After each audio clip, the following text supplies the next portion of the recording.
I will say welcome back to myself. It is good to be with everybody. I missed every single fucking one of you. But it was it was I won't say a relaxing vacation, but a needed vacation.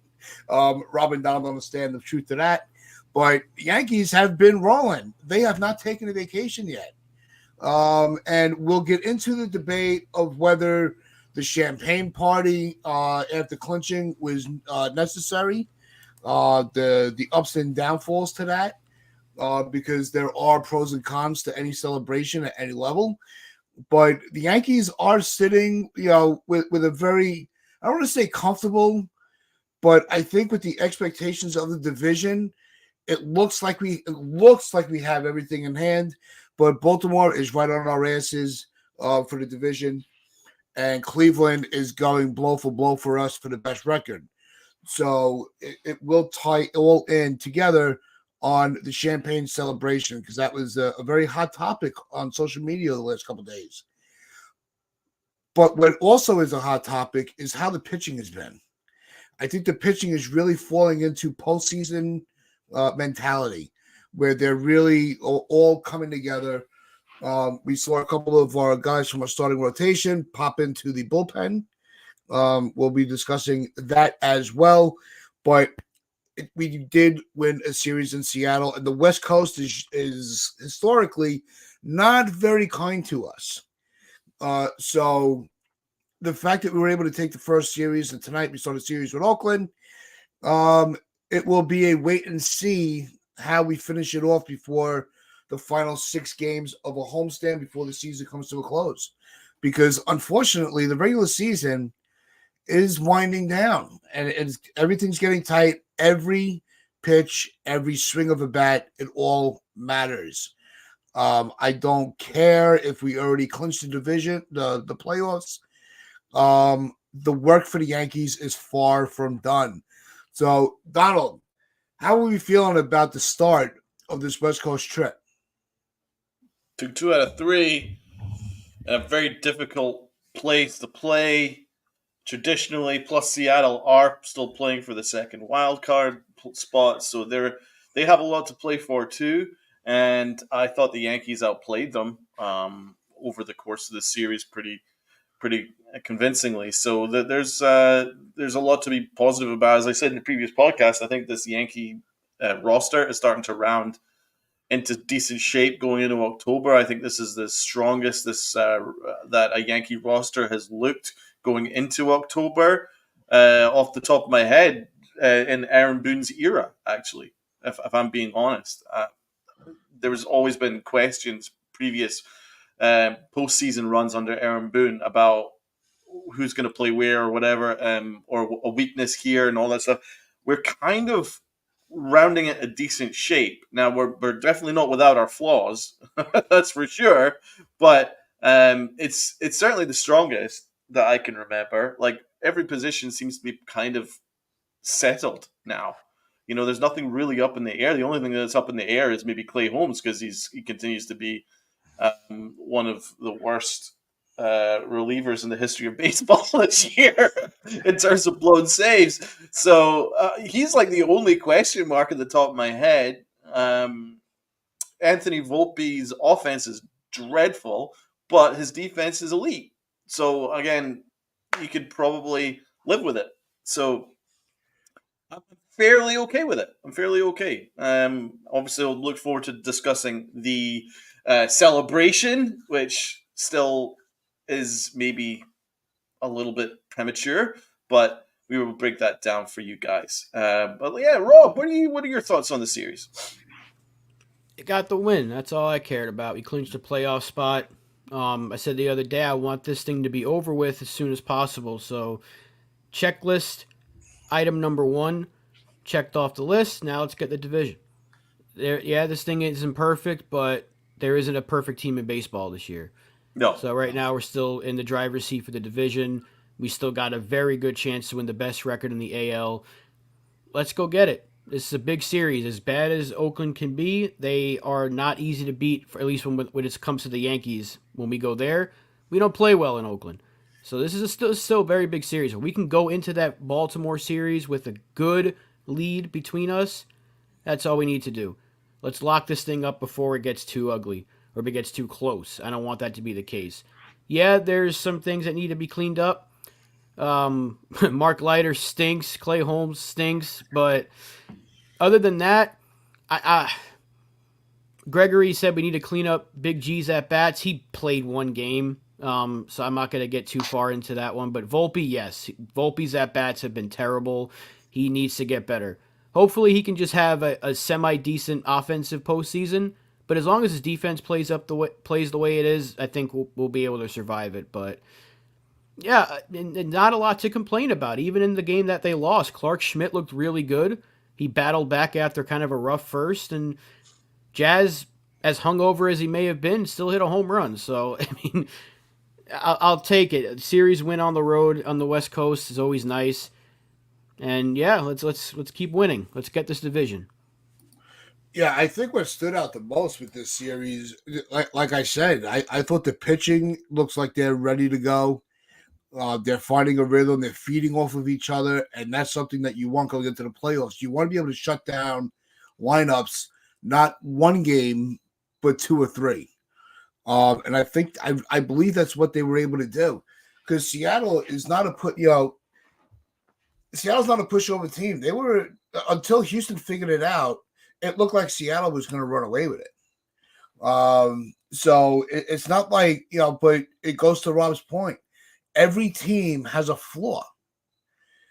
You have to manage your flaws better than the other team, especially going into the last week of the season, because nothing, aside from the playoff berth, nothing else is locked up. Right? Stage 1 complete. We're back in the playoffs, and that's where anything can happen. An umpire can go in your favor as opposed to the opponent, and vice versa. Your bats could be shut down by their pitching. Our pitching could shut down their bats. There's no clear-cut path to say, yeah, all right, the division's locked up. Don't worry about it. The best record's locked up. Don't worry about it. I thought that yesterday's lineup, we knew with the catcher, a day game after a night game, that was going to be switched up. But other than that, I do have to give it to Boone that he pretty much put out. He didn't rest anybody. He actually put out a very competitive lineup. Their pitching just matched ours, and it wasn't aside from the first game, games 2 and 3 of the series was pretty much pitches duels left, blow for blow. So the fact our pitching was able to out duel theirs, I think speaks volumes going into this final week. Donald, what do you think? Merritt's have great pitching. I want to go into this comment from Nosebleed. Mm-hmm. Holmes is not a bad reliever, just not good under pressure. Well, that's like saying, well, my apartment's not a bad apartment, it just doesn't have any hot water. I'm sorry, the most important aspect to a reliever is pitching under pressure, because that's pretty much the job title.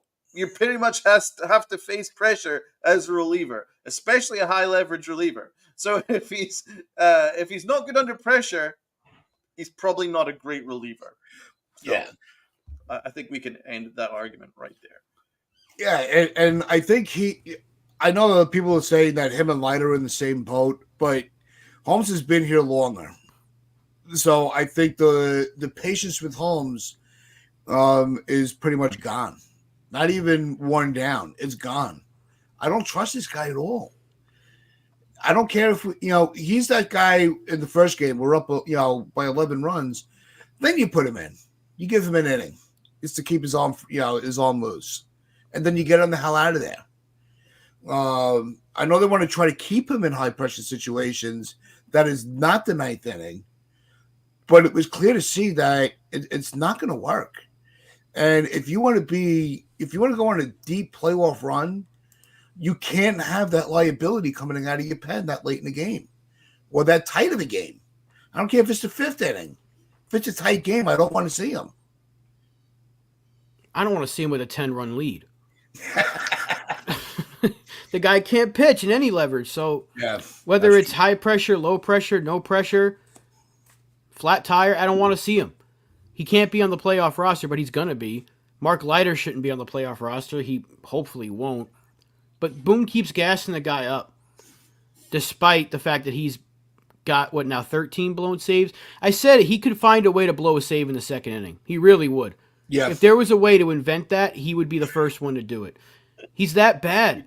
He's blowing a save every chance he gets. And I think it was, might have been John Boy. He's like, he's going for the record. I think that's what he wants. He wants the blown save record. It's insane. I don't know why they just keep using him in these spots, but we said it, try to find a different lane for him, as I like to call it. There is none. There's no lane for this guy. You have to use him when the game is well out of reach, whether you're winning by 10 or you're losing by 10. Hopefully he can protect a 10-run lead. That's about it. It's bad. And I do want to say what's up to everybody in the chat here, because we've gone about 12 minutes now and haven't really said hello to everybody. So hello everybody. We're not going to go down the list because there's a lot of you, 27 people watching. So to all 27 people watching, hello. How's it going? Happy Friday. We're glad you're with us. Yeah, and we're going to do a little bit of a switcheroo on the timeline of the show. And right now, we are going to jump the gun because there's so much to talk about. But we do want to get into Donald's Awards.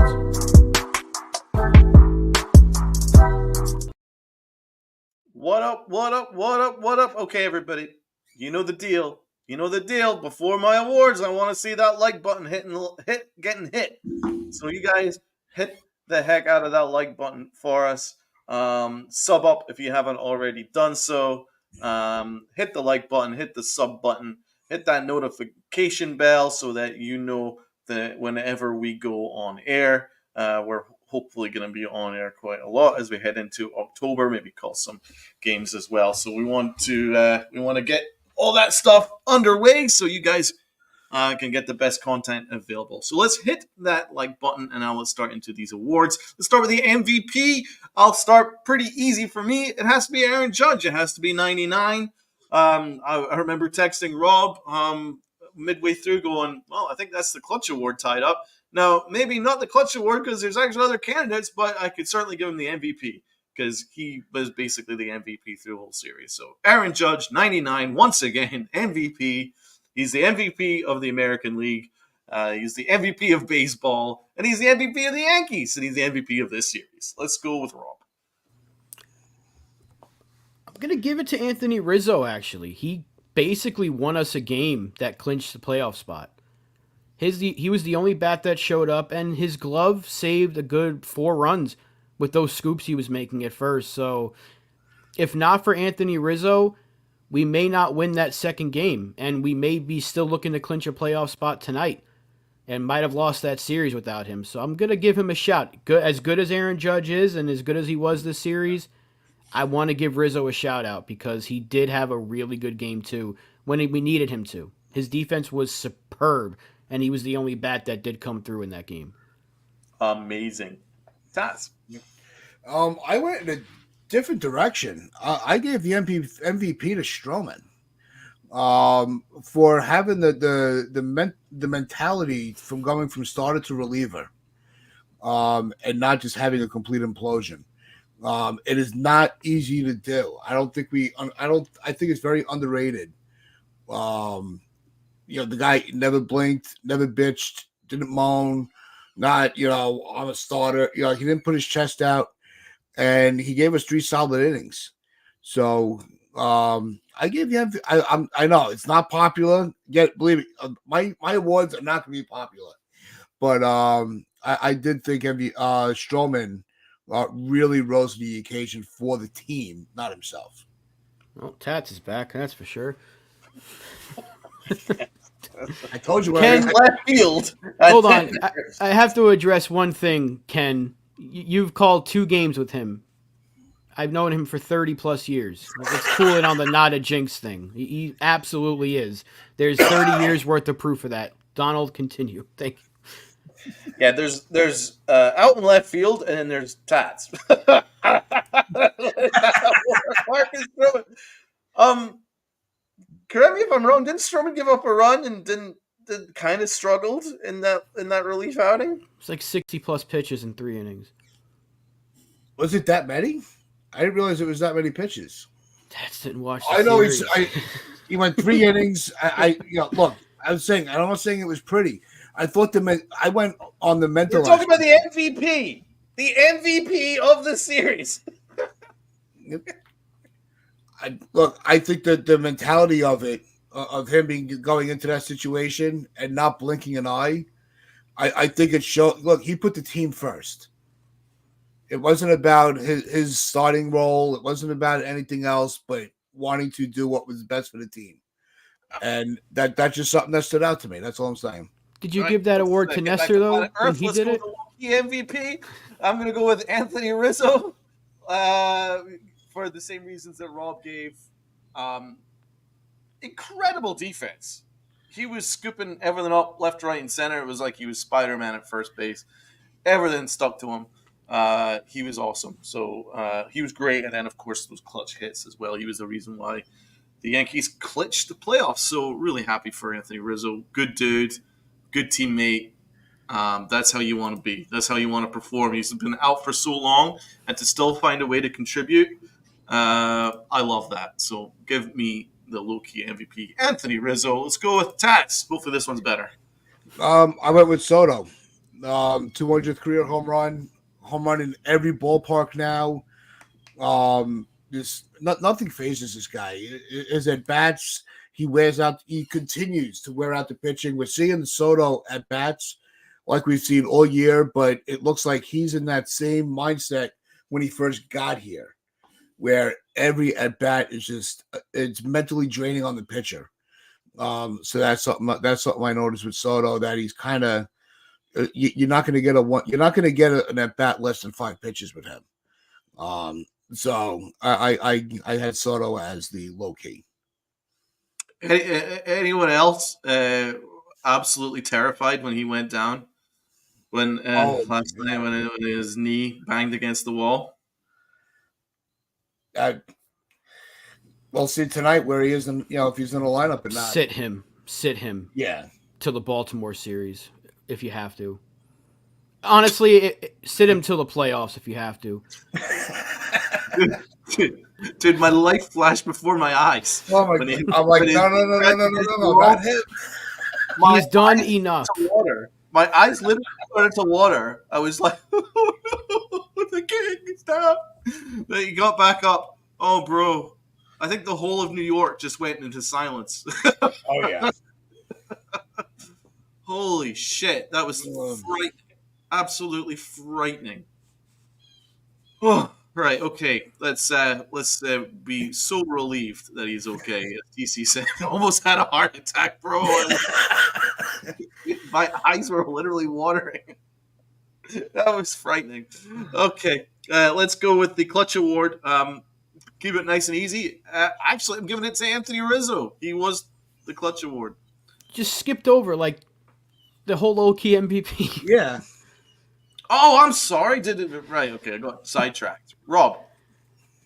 Mine was also Soto. I did want to give him a shout out for that, and you didn't even give us yours. I did. Oh. No, you didn't. I did. Oh, you did. You did Rizzo. Yeah, Rizzo. Okay. Okay, I forgot. See, the Soto thing threw me off. So yeah, I got Soto as well. You skipped over mine award. Jeez, I'm back one day and I screwed everything up. Yeah, let's go with the Clutch. I'm giving it to Anthony Rizzo for that big performance. Let's go with Rob. I got Randy Arozarena losing his bat. That was the Clutch Award. Because if he didn't lose his bat, Austin Wells wouldn't have been able to pull off that double play. So thank you, Randy Arozarena. You came through in the clutch.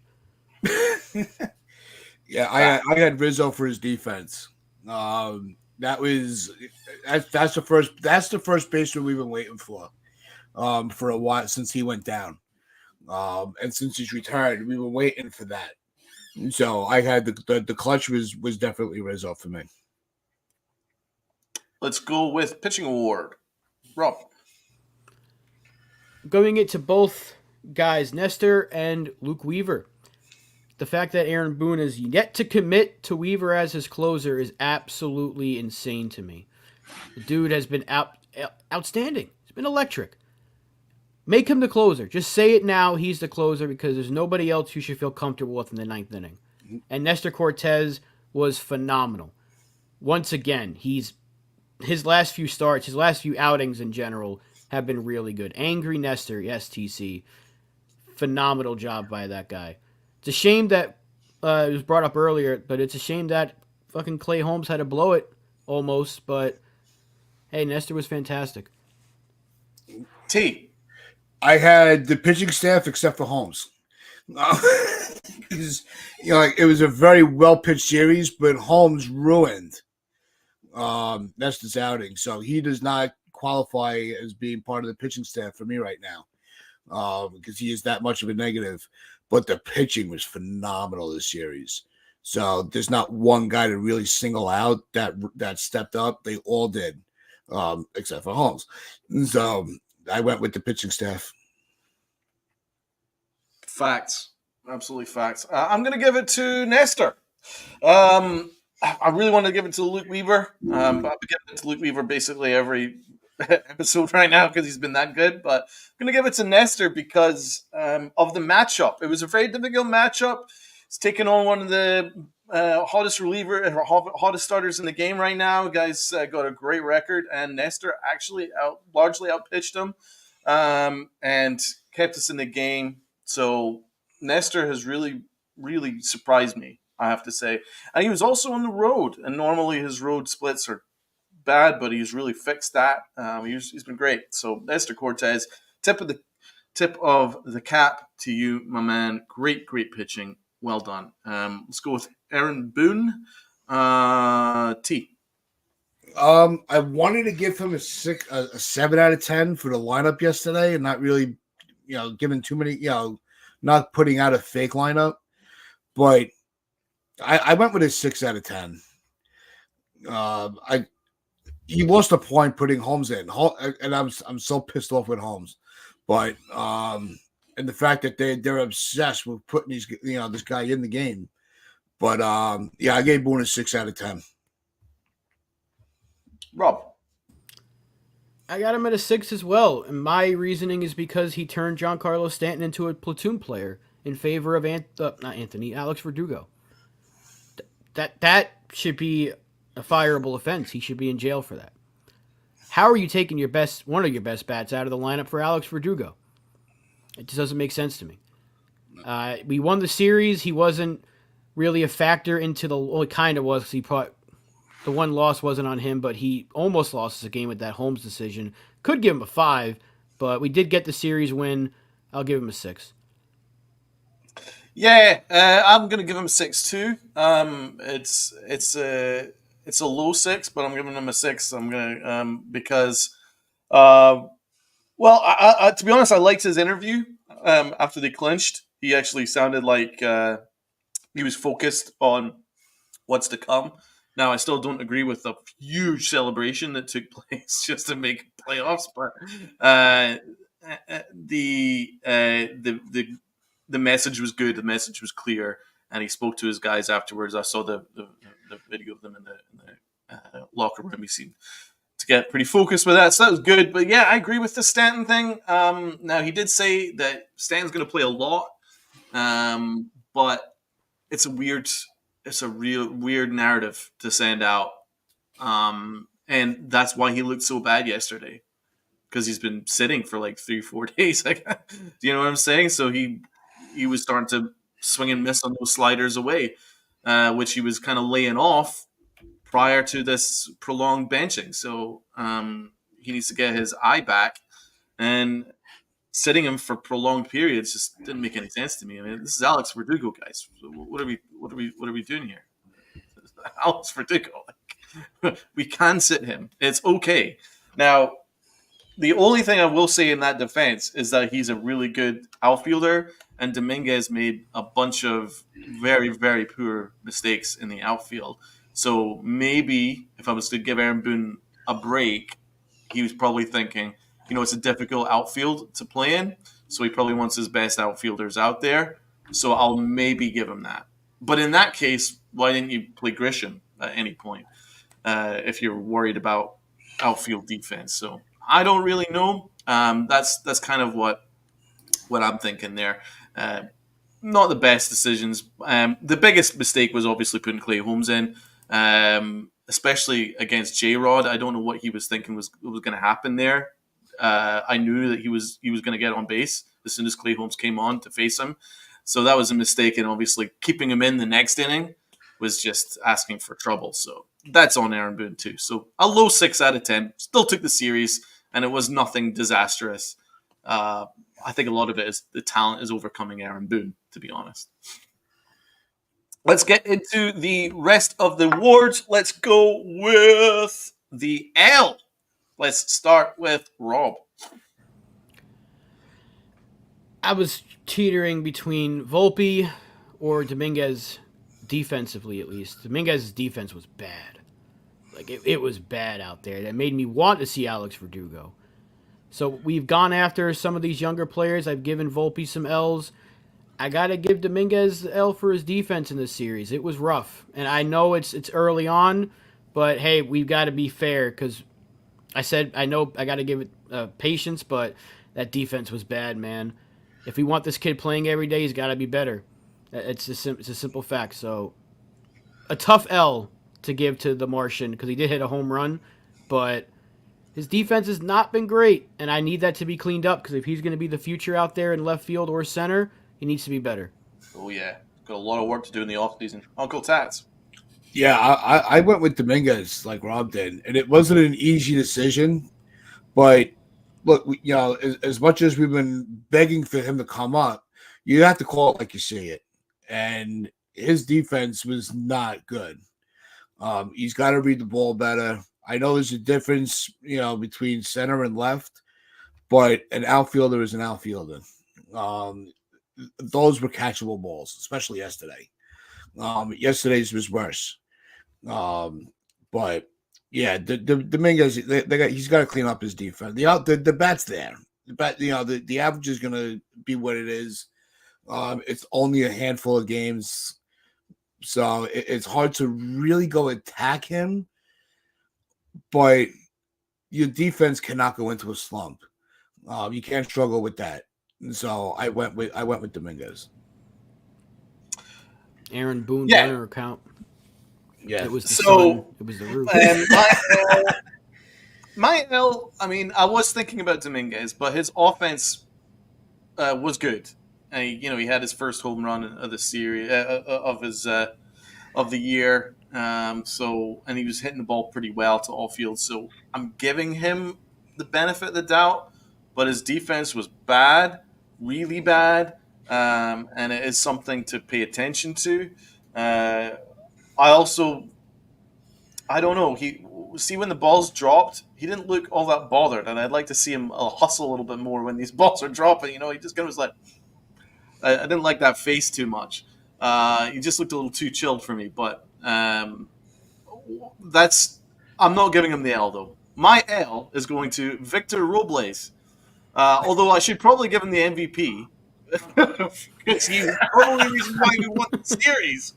But if we're talking about in pure baseball, that is the biggest L you're ever going to see probably in your lifetime of watching baseball, guys. I don't think for everyone in the chat and everyone on this panel, I don't think anyone has seen a stupider play in their lifetime than that. If Robles had an NY icon on his hat, we would be crushing him right now. Yep. He would need to be literally flown out of the state, probably out of the country, probably in a safe house somewhere, because all Yankee fans would be going after him for that. That was ridiculous, man. Bases loaded, 3-0 count, and he tries to steal home. That was insane. He screwed his team. He screwed his team out of a win, and he gifted the Yankees a win. It was one of the dumbest things I've ever seen. And I never thought I would see anything dumber than Aaron Hicks dropping the ball and staring at it and letting everyone round the bases. And he just stared at it and enjoyed looking at it. I never thought I would see anything worse than that. But Robles probably just about edges it. I could give him the Aaron Hicks Award, but that's for someone else. I'm giving him the L, but also a partial MVP and a big thank you because he helped us punch the playoffs. So do thank you, Robles. If we win the World Series, we'll send a ring to you in the post because you're a big reason for that. You moron. And don't forget Justin Turner's reaction to the whole thing. Like, bro, are you kidding me? Dude, he was just insane. Right, let's go into the Aaron Hicks Award. Let's go with Rob. That big-eared, steroid-using, piece of shit umpire, Jim Wolf, may have had the worst called game I have ever seen in my entire life. That strike zone was every which way it could possibly be. The strike zone was this wide, and then it was this wide, and then it was like this. It doesn't make sense to me how that guy has a job. That game right there should have been the exact reason we need an automatic strike zone. It's terrible. These umpires fucking suck. It's like ever since that idiot retired, Angel Hernandez, they've been trying to be like him. They need to let these guys go. He's got like 20 plus years in the business and he's that bad at his job. Are you kidding me? He's probably hearing me talk right now with them big ass ears of his. Fucking piece of shit job by that umpire. Almost cost us a game. Oh my, I'm so sick of them. They're the worst. Get rid of all of them. Get us an automatic strike zone. I can guarantee you the robots will do better. Woo! Yeah. Rob coming in hot. Let's go with Uncle T. My Hicks Award, I was so undecided between these two that I'm giving it to them both. And the first one I'm going to bring up is Robles. That, I mean, if that's not the definition of an Aaron Hicks Award, Fact. that's on a 3-0 character basis with Justin Turner at the plate. I don't care what season he's having. That name is still in the back of his jersey. He could have. That did win us the game, hands down. All right. My second one, because it was just so I couldn't decide. I'm giving it to Rojas for sending Dominguez. That was terrible. You can. Why is this guy can't stop swinging his arm? I want to go there with a rope and tie his hands next to him so he can't keep setting runners. I mean, when you have the ball before you reach third base, your chances are pretty slim of making it. I don't care who's running. Ricky Henderson could have been on the bases. You don't send him. I'm sorry. You got to be smarter than that. Tats, I could give you a massive high five for this, man, because you redeemed yourself from that MVP. That is an MVP call right there, because our third base coach is a freaking disaster, man. He's gonna get it's bad. It is terrible. He's gonna leave so many sitting ducks out there, man, at third base, because he is waving them all home. I don't know what he's seeing that no one else sees, but it's frightening. He is a horrible third base coach.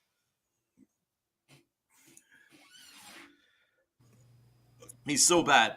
Let's go with my Aaron Hicks Award. I was debating between two things, right? I was debating between two things because Rob pointed out something that was really smart, that the umpire was a disaster. This big frickin' beefcake out there, and he was doing a horrible job. He couldn't see anything that was going right down the middle of the plate. So that's true. But I also thought the Yes Network were getting a little bit too excited looking at him, because we spent the first 3 innings staring at him.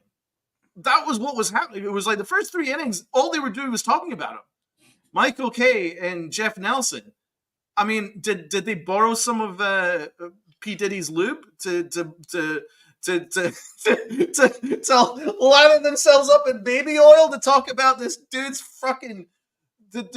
dude's muscles? I don't care. I literally don't fucking care. I don't need to see you frickin' lathering yourself up in baby oil talking about the frickin' umpire. I don't care. Good job that he's got. I don't care. He's got muscles. Could give a flying fuck. Could give a flying fuck. So just kept thinking, wow, he's really built. Like, bro, all right. Chill.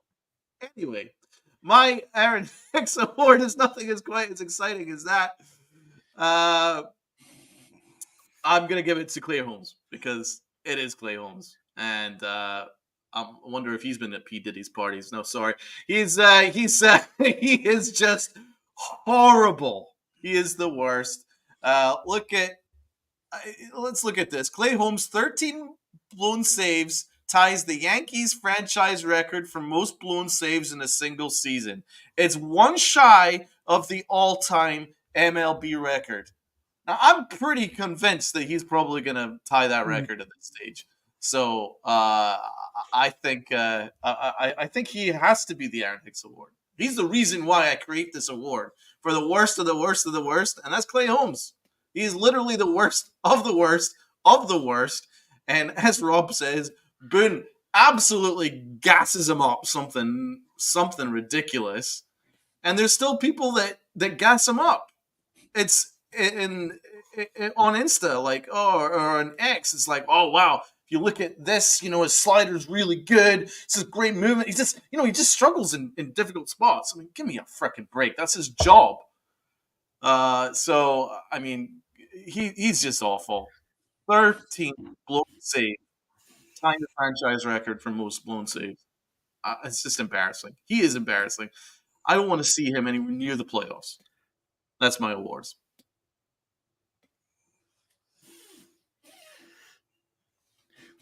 All right. So we have also, I want to get into, you saw the banner going across the bottom. So let's get to some of the other topics that we will be discussing. And I think the first one on the list that really should, because it's first and foremost, was there really that much of an issue with the celebration for clinching the playoffs? And are these champagne celebrations getting out of control? With celebrating every milestone of the season. My opinion, personally, I don't see a big deal. What really, the only thing that stood out to me that really kind of bothered me a little bit about it for this particular year is you had a day game the next day.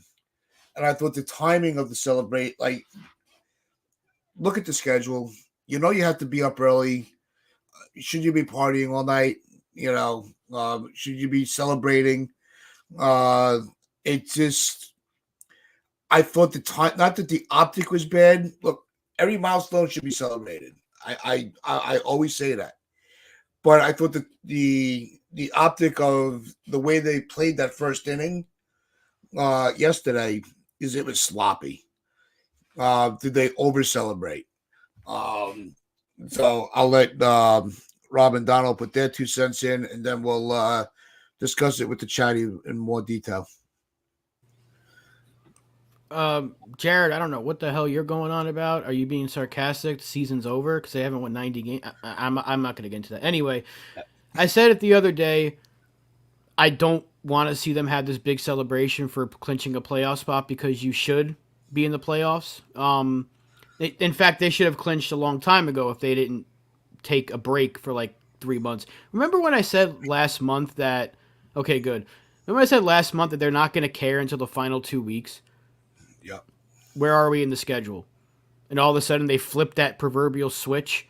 They don't care when they're losing to bad teams, but they somehow turn it up against the good teams. I don't like that necessarily, but I don't like that they were popping champagne, and Judge made the decision. Yeah, it's not a big deal at the end of the day. They were having fun. They did accomplish something, but personally, I think you should save that for the division because that's the real goal. And then, of course, that's the real goal of the regular season is to win the division. But they're gonna do whatever they want to do. I don't like it. I think it's over with now. But personally, I'd save that for like a bigger thing. The division's bigger than just clinching a playoff spot. I get it. It's a big moment. The players are happy, but save that. Shake your hands, have a few drinks, but you got a day game the next day. Clearly they were hungover. I mean, it didn't affect Jazz that much, but Jazz hit a home run, but that dude was going crazy. And I know he's happy because he went from one terrible situation to being in a playoff spot. What's up, NFE? But yeah, I would have saved that for the division. Donald? I completely agree with Rob. Call me old man in the lawn, but for me, making the playoffs is basically the standard. This should be the bare minimum expected. If you've got a roster that has Stanton, Judge, Soto, Garrett Cole, you've just acquired Jazz Chisholm. I mean, what are we doing here? You know what I'm saying? Okay, this is an excellent team. The minimum should be making the playoffs. So making the playoffs should be just the first stage.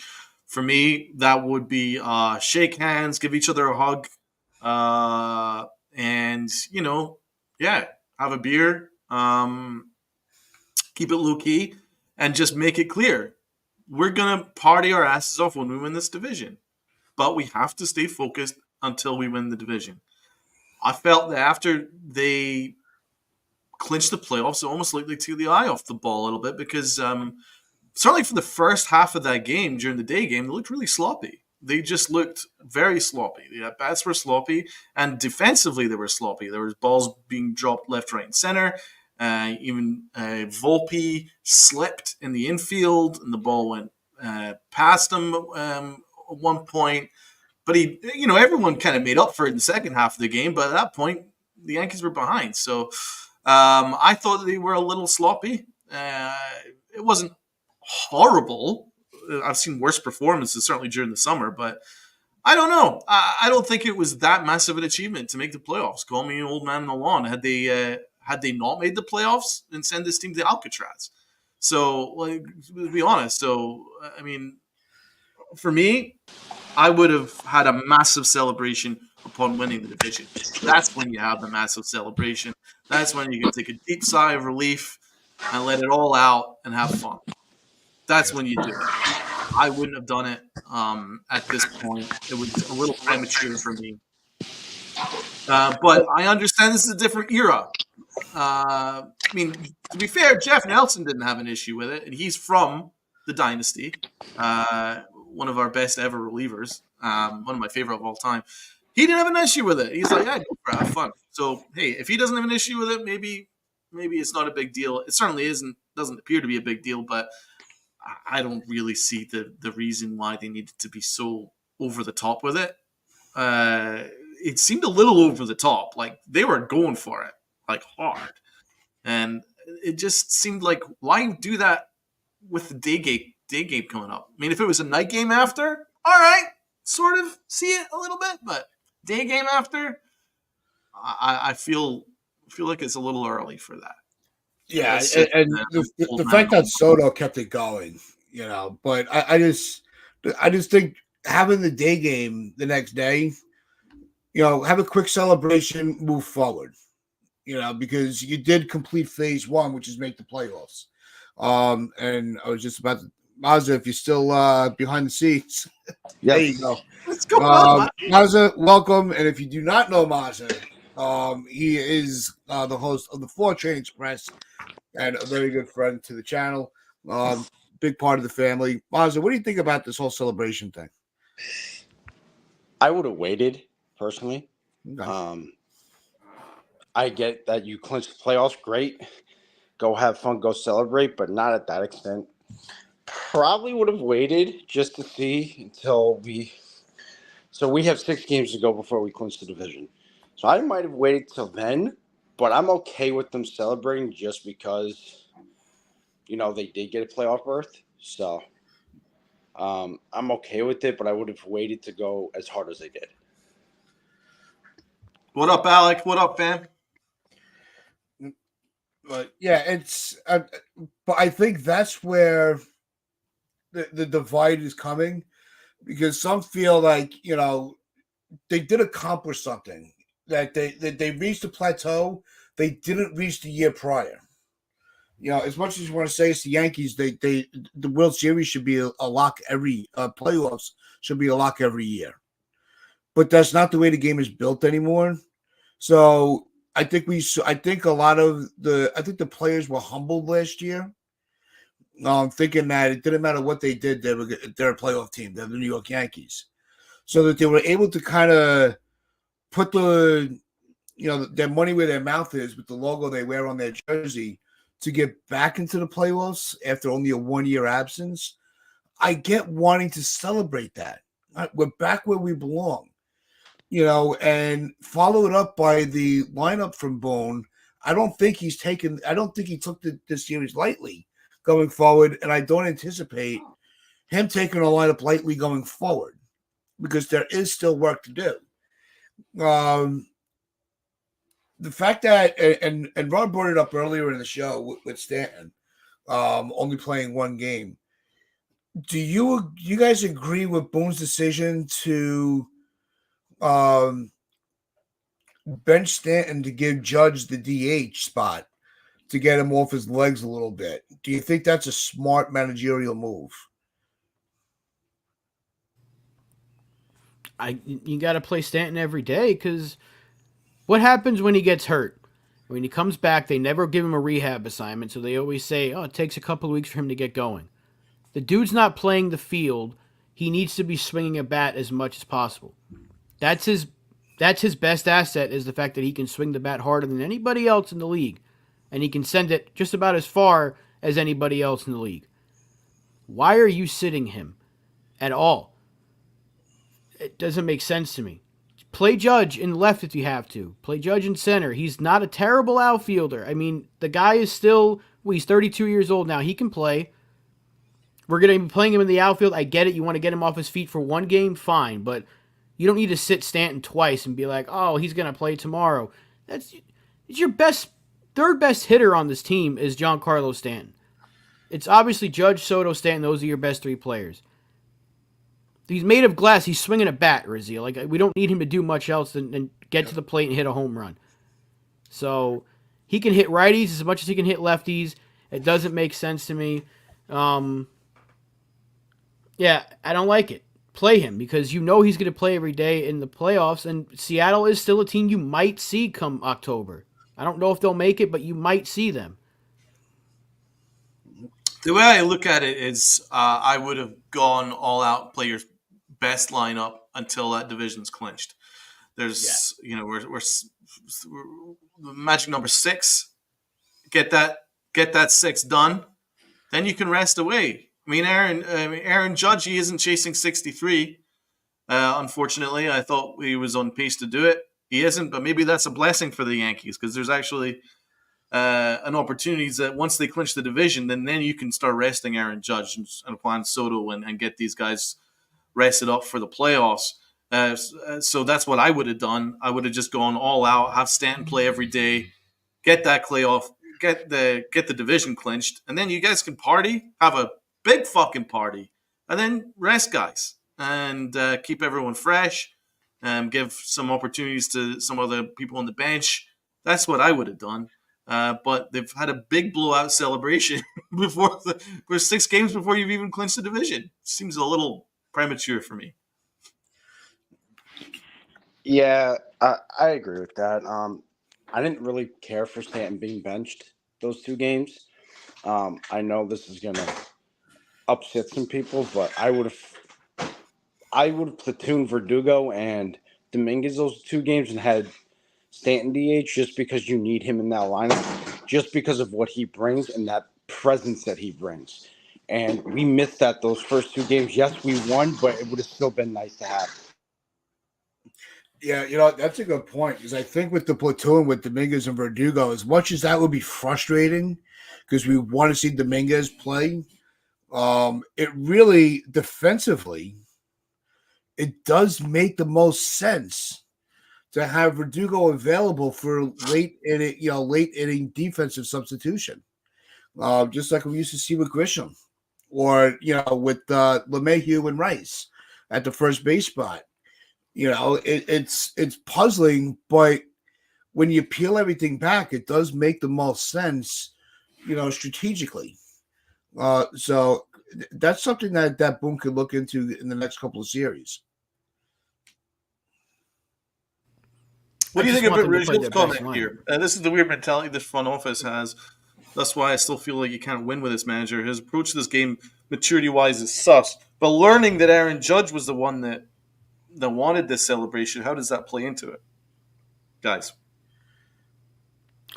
He's the captain. He makes the decisions, but I still don't like it. Again, I get why they did it. Medina brought that up earlier. I mean, Spencer brings up a good point in the chat. It is a big accomplishment. It's just that we as fans are looking at it like that should have been easy for you guys. With the team you put together, $300 million payroll, you should have clinched a long time ago. Now, I know teams are finally starting to clinch now. It hasn't come easy to anybody, but the way they played for like a good 2.5 months, this thing should have been over with. Mm-hmm. And that's the thing. The goal is to make the World Series, exactly. But checklist number 1 is make the playoffs. Number 2 is division. Celebrate that, but it's not over yet. It's not. Job's not finished, as Kobe always said. It's not finished. Yep. It's far from finished. Just because you clinched the playoffs don't mean anything. Now you got to go and win that division because Baltimore won yesterday and we lost. There's still plenty of time. We got them for 3 more games. And you only have a 4-game lead. This thing's not over yet. So I know people want to say it's over. They want to say the Orioles are done. It's finished. There's no. It's not. It's not over. We could easily lose 2 out of 3 against Oakland, and it would not shock me because we do not play well there, and we play down to bad teams. We could go into that Baltimore series with like a 2-game lead, and then what? This thing's not over yet. I'm happy we clinched the playoff spot. Don't get me wrong, but we got to win this thing. And Baltimore's not a bad team. They could easily sweep the Tigers, and it would not shock me one bit. That's a very good team. I know they're playing terribly right now, but we were terrible for just as long as they were. A little bit longer. They've been worse than us, but they could flip that switch too. That's how talented their roster is. This shit's not over with. So until it's over that's why with, I felt it was a little premature. But there are some really good points being brought up. Now, one way you could look at it is, hey, maybe this actually forges better chemistry in the locker room. Maybe that little bit of celebration will forge new friendships and a stronger unity in the locker room to push on and look forward to the next celebration once you clinch the division, and then the next celebration when you win the division series. Maybe that's what the thought process is. Another thing Aaron Boone is thinking here is a job. Aaron Judge is the one that wanted that celebration. Aaron Boone is not gonna go against Aaron Judge because Aaron Judge runs the show. He's got Hal Steinbrenner's ear, and he's good friends with Aaron Judge. He ain't messing with that because as long as he's good friends with Aaron Judge, the odds of him staying in the job as a Yankee manager increase about 100%. So he's not stupid. He's not going to go up against Aaron Judge and say, "Sorry, bro, you ain't going to get your celebration." Now, if I was in charge, I wouldn't care. I'd be like, "No, bro, we're celebrating when we win the division. I ain't celebrating right now." But there are other factors. So I think that's one of the factors that we need to have in mind when debating this. But I don't necessarily think there's a wrong answer because there's a chance that maybe this would forge chemistry. But you could also just take them out bowling.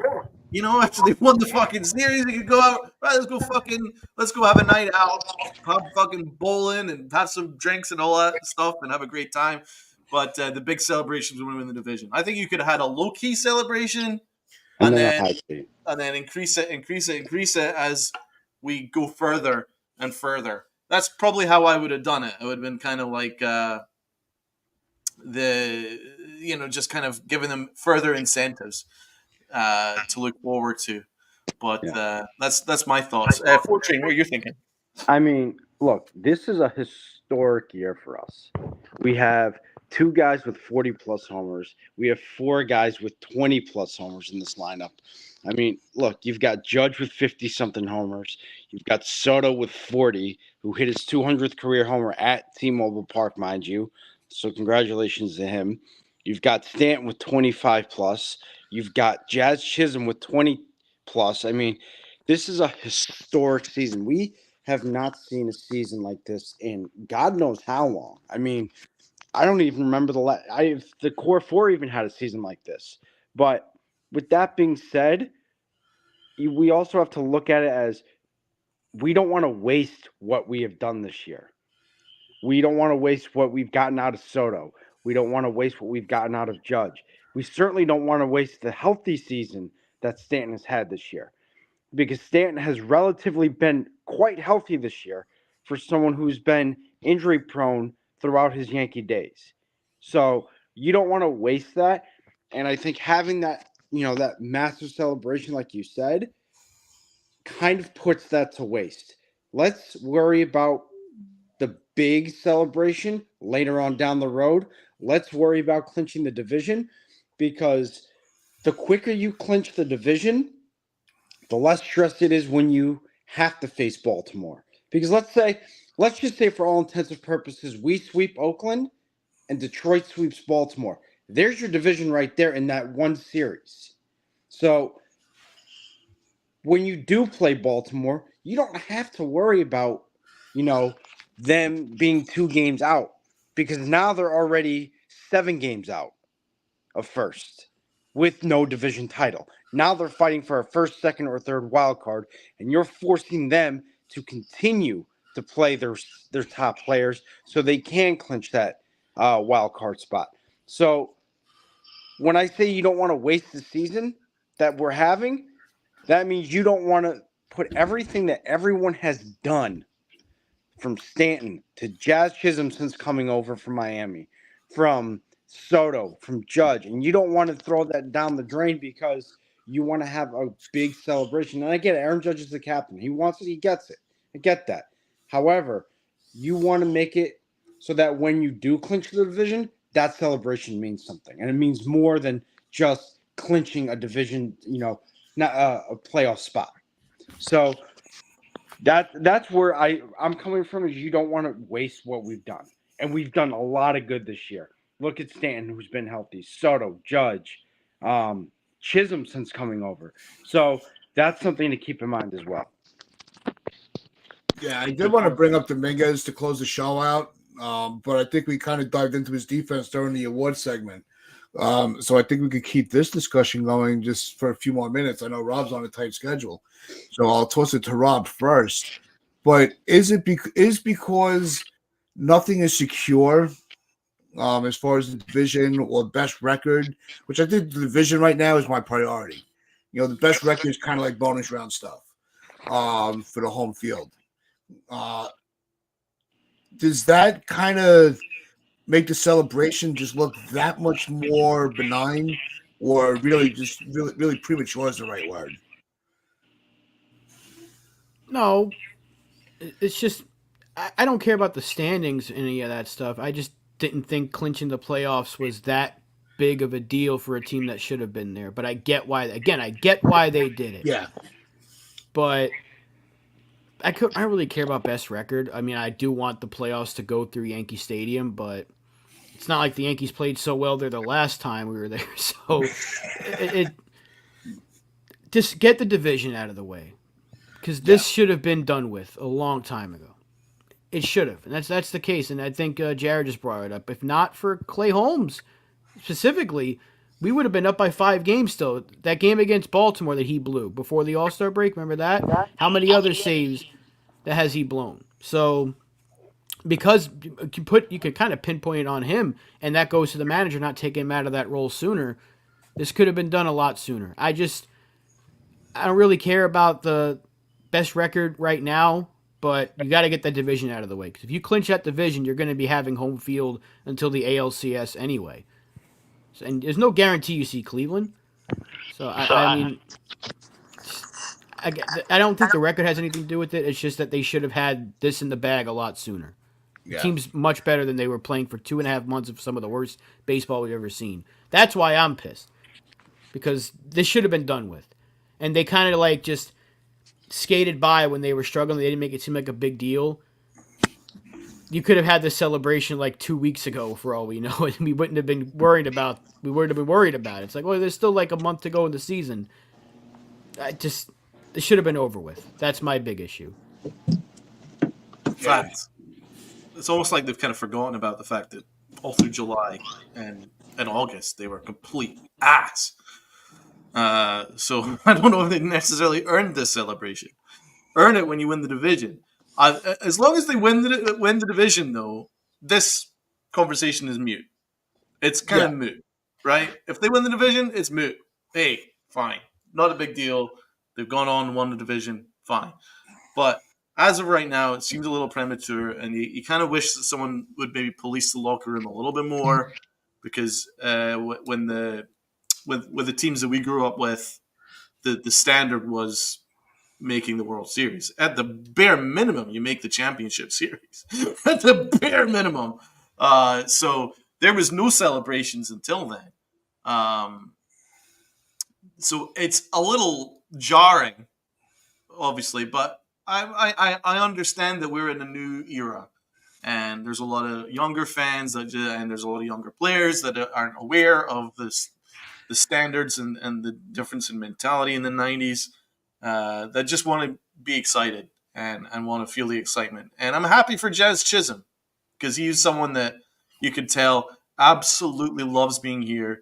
And it was also cool kind of seeing Juan Soto dance in front of everybody. So listen, I'm happy for them. I really genuinely am. I'm happy for us as Yankee fans, everyone in the chat, in the community. I'm happy for all of us. We've got something to look forward to in October. But we'll talk about the platitudes for the Yankees once we get this division won. It's a little premature until then. Yeah, come Monday, the narrative could be a lot different. But real quick, just want to give a quick shout out and appreciation for Ken for the $5 super chat. Well, celebrations done. Get the division and make it to the series. Get it done. Go Yankees. And I think that's really the sentiment above everything. Yeah. Is, there's still a lot of work to be done. My final question, we'll do a quick round of table on this one before we close out. Because it's something that did pop into my head a second ago. Is the expanded playoffs minimizing the accomplishment of making the playoffs? Is that why we kind of are not really taking the celebration too seriously, because 6 teams from each league are getting in now? It's a good point. Does that minimize the accomplishment? Great question. So Absolutely. we'll go with Donald, Rob, and then we'll close it out with Mazza. That's a great question. You can look at it both ways. I would say that for the smaller teams, then it's a no, because they've got an extra incentive, and it means everything to the teams that maybe don't get a shot every year, that there's still something there. But for teams with higher expectations, like the Yankees, then yeah, I think it does. It depends on the mentality, because we as Yankee fans are blessed, but we also have to bear in mind that we have different expectations. And so that's why maybe some fans from other teams that maybe watch us going, why are they unhappy? They've just won a series, or why are they criticizing aspects like that? They're celebrating making the playoffs. Why are they unhappy about that? It's because we've got different expectations. We've got different mentality. We always have. And it starts with the mentality that we grew up with. And I maintain it. I maintain those standards. So, yeah, I would say that, bringing it back to Tad's point, circling it back, yeah, I think it does. For teams with higher expectations, I think it does. Let's go with Fortune. I think it does, regardless if you're a small market team like the Royals or the A's or whoever you might be, or a big market team like the Yankees or the Red Sox or the Dodgers or the Phillies, whatever it may be. I think it hurts it because, yes, there is some incentive to it, but it also takes away the competition to try to get into it. And that's what baseball's always been about. I thought with the one wild card, that was plenty. 4 teams per league getting in, that's fine. That was a way for teams to really have to. It forced teams to do stuff it forced teams to make moves to better their team so they could be competitive. So they couldn't just say, no, you know what, we're not going to spend the money. We're not going to improve our team. Like, take take a look at the 2015 Royals, the year they won the World Series. They did enough in that year to make their team the best possible team to get themselves in. And I will put them up against any team that was playing with one wild card because they did enough. That's where I think that having 3 wild cards hurts baseball. Because yes, does it give more teams an opportunity? Yes. But does it hurt it? Absolutely. Because now you're taking that competition away. It's like, oh, I don't have to do much and I'll still get in. And that's a problem. That, to me, is a huge problem because you need teams that want to be competitive, not teams that just want to get free handouts to getting into the postseason. That, to me, that's not fun to watch. I liked it when it was competitive. You had one wild card, and if you didn't make the wild card, what do we have to do to improve so we can get that wild card? That, to me, was more fun than saying, here's a handout to one of the 3 wild cards. That, to me, just kills the whole entire purpose of having a wild card, because now you're making it into what the NFL does, which is different, but at the same expense, it's not. So to me, it's not as it hurts the game rather than improve the game. Rob, your final thought. I think it's great because we're seeing some exciting races here. I don't like the Mets, but look at what they've done over the past month. They looked like they were dead in the water, month and a half, even 2 months. They're one of the most exciting teams of baseball right now, and they've shot themselves right into a playoff spot. In the past, they probably wouldn't have been able to make it because they'd still be 2 games back of San Diego. But you always say to yourself, man, what if that team made it? That caught fire right, at the right time. What if that team made it? What if that team got into the postseason? Would anyone be able to stop them? I think it's great that we have more teams because that actually adds reasons for teams to not tank. Because back in the old days, you knew, well, hey, we're not going to make it. There's only 4 teams that make it. We got one of the worst rosters. Teams like Oakland and all these, they're going to continue to tank, and they're going to continue to go ahead and just lose on purpose. But now you've got teams like the Cubs, who they're not going to make it this year, but next year, hey, that extra spot, we've only got to add a few more pieces. We could be right there in the dance. Look at the American League. It's not a gimme right now. Minnesota looked like a lock to make it. They fizzled out. Now Detroit's jumped them. Seattle's still in it. Boston's still in it.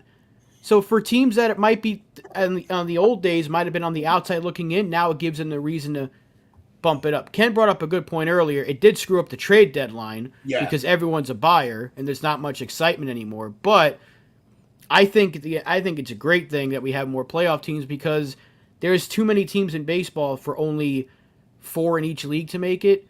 Plus, it is revenue thing. It definitely has a lot to do with the money. But I do think it gives more hope. There you go, Rizio. I don't like using the word mid, but it gives a little bit more hope for those teams to try to make a couple of moves because, hey, Detroit traded away one of their best players. They're still in it. That's fun. That's a good story for the sport. That's something that you, as a baseball fan, can be like, hey, let's see what they can do. Will they make it? Who knows? But, hey, you never know. Because look at Arizona last year. No one saw them going that far. So you want to see that kind of a story every year in baseball. And I think it adds a lot to the game. Every other sport's doing it. NBA always had a lot of teams making it no matter what, and you would see a lot of teams with bad records. We're not seeing that, though. We're not seeing like a 65-win team make the postseason here. These are all above 500, 80 wins or more teams that are right now in the postseason discussion. So it's not like there's some terrible teams making it right now. No, these are all good teams that are fighting for a chance to play in October. I don't mind. I like the wild card game. That I thought was fun. I can do without the wild card series, but I do like that there is an expanded playoffs because it gives teams that are right there that used to be on the outside looking in more of a reason to go for it instead of let's just hold back, let's keep our money. Now it gives them a reason to spend. Kansas City's a perfect example. They spent because of that expanded playoff. They spent. Now they're in the playoffs. 82-win team. They probably wouldn't have been in the old way, because they'd be behind Baltimore by 3 games. I like the expanded postseason. Yeah, but Yeah. then you also look at the Rays, who had a above 500 record going to the trade deadline, and they got rid of all their good players. Well, they do that So every year, whether they're Yeah, competing or not. It's still though, it's like you're not guaranteed these teams that are still got a shot to make the playoffs to actually go and make playoff winning moves. Like I thought maybe the Tigers trading Jack Flaherty was more of an indication that they weren't really interested in the playoffs. So they've got a good run out of it, but you're not guaranteed these teams to compete either way. No, but the To same make way winning as moves. but the same way the smaller teams are not guaranteed. It doesn't guarantee the Yankees or the Dodgers. There's no easy path to the World Series anymore. It increases the competitiveness. The one thing I do worry about is the fact that um, you run the risk of a sub 500 getting into the wild card, but I don't. That's really not the case because you're just seeing teams that look like they were done. Robbie, I think the Tigers are a good example. Or the way we thought the Mets were done. Those are two good teams to point out. Look like they were dead in the water. Like they didn't really know where they were going. Just kind of pulled together, rallied, and look at them now. So, and their work is still not even done. The Mets run can come to a halt. With a good, because they still got to play Atlanta. So who knows what's going to happen there? But the playoff chase, I think, is kind of bringing out the better competitive level of these teams, and that's what I do like about the expanded playoffs. I don't like the. I'm with Rob. I don't like that it's a series. You want to avoid a one and done, win your division. I thought that was a phenomenal layout for the playoffs, but we'll dive further into the division race and the playoff rankings and how our feelings about it in the next week as the series comes to a close and we get a better picture of the playoff layout. We'll definitely dive into our predictions for each matchup. So that's something to look forward to. We enjoy doing that at the end of the year. Most of we try to not just focus so much on the Yankees as the postseason comes in. We try to keep an eye on everybody. So keep your friends close, your enemies closer type of mentality. So we'll be watching a lot of baseball coming forward. But that is going to wrap things up for us today. I want to thank Mazza for jumping on real quick. It's always good to have those pop-in guests. So I hope you are well. Rob, Donald, it's good to be back. Missed you guys, missed everybody in the chat. But with that being said, make sure you hit that like button, hit that sub button, share this out with your friends, your family, the strangers on the corner, and for everybody listening on SportsWire Radio, thanks for tuning in and keep your ear open for more content from Tom Bryce and the SportsWire family. And as we always like to say, wear those pinstripes of pride and play hard.